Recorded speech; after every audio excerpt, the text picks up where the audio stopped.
لو انت خايف من بكرة ومخنوق ومكتئب، اسمعني.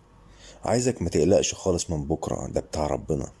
عارف، انا جالي السرطان من كام سنة وخفيت. ما كنتش اتخيل اصلا اني اعيش ودلوقتي بتكلم معاك. عشان كده بقولك، فكر ازاي تستمتع بيومك قبل ما توصل لنومك. اعتبر كل لحظة اخر لحظة. وجودك في الحياة اعظم هدية. فكر ازاي ما تغضبوش ويكون دايما راضي عنك. اتصدق ولو بكلمة. انا عارف ان لا في شغل ولا جواز، بس انا بديك امل مش وهم. النملة ربك بيرزقها في جحرها، فتفتكر هيبخل عليك انت؟ وعايزك تعرف ان لكل شيء نهاية، مفيش حاجة دايمة. الحياة دي السعادة فيها قليلة والتعاسة فيها بالكيلو.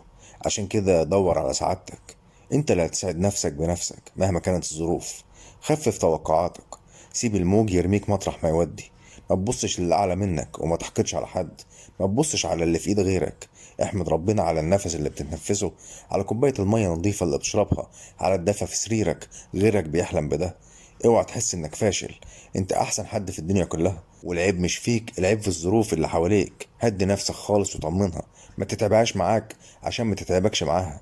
سايسها وصاحبها وطبطب عليها.